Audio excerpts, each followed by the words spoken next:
বড় পীর আব্দুল কাদের জিলানী নামে বায়াত করা জায়েজ হবে কিনা? মৃত কোন মানুষের হাতে বায়াত হওয়ার তো সুযোগ নেই, মারা গেছেন।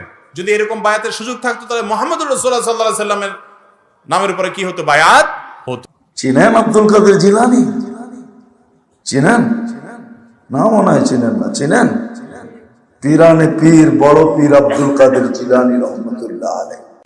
পীরানে পীর দস্তগীর মহিউদ্দিন আব্দুল কাদের জিলানী রহমতুল্লাহ আলাইহি বলেন,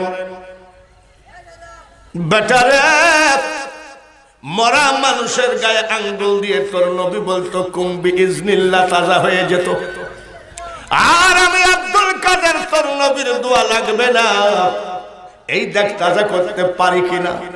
কে আসিস রে কবরে শুয়ে? আমি আব্দুল কাদের বলছি, এখনই উঠে দাঁড়ায় যা। উঠে দাঁড়ায় কয় আসসালামু আলাইকুম আব্দুল কাদের জিলানী। হযরতে বড় পীর আল্লাহর বন্ধু, তিনি মায়ের গর্ভ থেকে খেলা শুরু করে দিচ্ছে। যারা আল্লাহর ওলি হয়ে জগতে আগমন করে তারা মায়ের গর্ভের থেকে খেলা শুরু করে। ওই মাই বাছাই করা মা থাকে। যারা আল্লাহর ওলি হয়ে জগতে আগমন করে যারা, তাদের মাটাও সেই রকম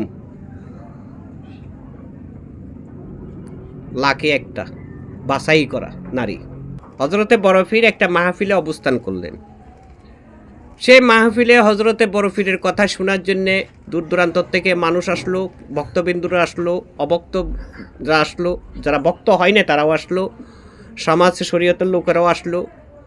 ওনার কথা শুনতে শুনতেই ওনার মাহফিলে একের পর এক মানুষ বসতে বসতে অনেক মানুষ হয়ে গেল। কিন্তু একটা ভক্ত তিনার সামনে বসা ছিল, 2-3 জনের পিছনে। তো সেই ভক্তটা মনোযোগীভাবে তার আপনের কথা শুনতেছে, কারণ আপনের সেই আপন জানিয়া যাকে ভালোবাসলো সেই তার আপন। তা আপনের কথা শুনতে শুনতে হঠাৎ করে তার মধ্যে বাথরুমের একটা ব্যাগ আসছে। এখন সে চিন্তা করলো, দেখো আমি তোমাদেরকে দেখাচ্ছি কিভাবে, কেন দেখাচ্ছি বিষয়টা, উদাহরণ। তো হঠাৎ করে সে চিন্তা করলো, আমি যদি এই কাজটা সারতে যাই, সারে আসলে একটু শান্তি পাবো, আরাম পাবো, কিন্তু আমি যেই জায়গাটার মধ্যে বসে আছি, যে কাছে, এই কাছের জায়গাটার মধ্যে আমি আর বসতে পারবো না, আমাকে পিছনে বসতে হবে। তো পিছনে বসলে তো আমি যে শান্তিটা এখন পাচ্ছি, পিছনে বসলে সেই শান্তিটা আমি পাবো না। তো এটা চিন্তা করে সে কিন্তু নিজেকে ওই জিনিসটারে খুব শক্ত করে একবারে চোখটা বন্ধ করে মনোযোগীভাবে তিনি আর মুর্শিদের কথা শুনতেছিলেন। শুনতে শুনতে একটা সময় সে ওইখান থেকে সজ্ঞান হারিয়ে ফেললো। সজ্ঞান মানে বাহ্যিক যে একটা জ্ঞান, যে আমি তোমাকে দেখছি, শুনছি, কি করতেছ দেখছি, সব কিছু মিলিয়ে এটা বাহ্যিক জ্ঞান। এটা হারিয়ে আধ্যাত্মিক জ্ঞান সে ঘুমন্ত অবস্থানে চলে গেল। বসে আছে, সে নিজে যে কই বসে আছে এটা নিজে কইতে পারে না, এমন পরিস্থিতির মধ্যে সে চলে গেল, রুহের জগৎ যাকে বলা হয়। তো সেখানে যাইয়া সে কি করলো, দেখলো তার বাথরুমটা সেখানে কাজ খুবই। তখন সে তাড়াতাড়ি করে তার বাড়ির দক্ষিণাঙ্গিনাতে একটা বন্ধ নদী ছিল, বন্দি পানির নদী আর কি, যেটাকে বলা হয়, পানির চলাচল করে না। ওই নদীর উপরে ঝুপড়ি একটা গাছ আছে, ওই গাছের উপরে লেপটিন সেই জামানাতে ছিল।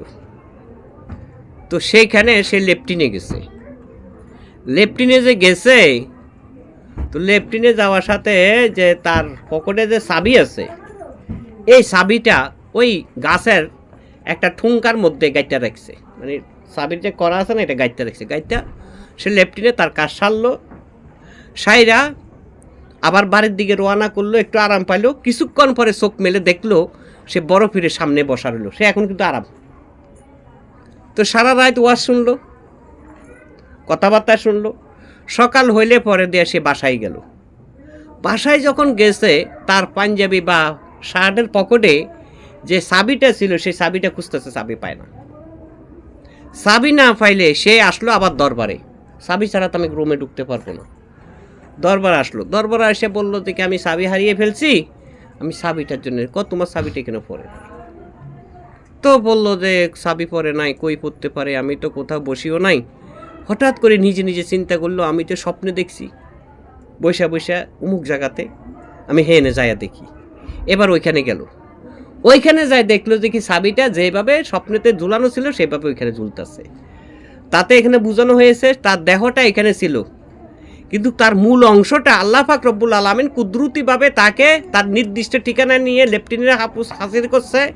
সেইখানে যাই চাবিটাকে ওইখানে রাখিয়া তার একটা আকর্ষণ সৃষ্টি করছে তার মধ্যে। ওইখানে যাইয়া চাবি পাইল। চাবি পাইয়া চিন্তা করছে, আমি তো বসেছিলাম মসজিদের সামনে, কিন্তু আমি স্বপ্নে না দেখছি যে এখানে আসছি, কিন্তু আমার চাবিটা আসলো কি করে। তখন এই পরামর্শ হজরতে বড় পীরের কাছে তিনি নিল। হজরতে বড় পীর বলল, আল্লাহ চাইলে সব কিছু করতে পারে, যদি পাথরের ভিতরের থেকে প্রাণী বের করে আর রিজিক দিতে পারে, পাথরের ভিতরে প্রাণী বের করে মানুষকে দেখাইতে পারে, তুমি যদি এক জায়গাতে থাকো আল্লাহর কুদরতিতে তোমাকে লেফটিনে না আল্লাহ চাইলে আসমানও নিতে পারে। সবাই বলি সুবহানাল্লাহ।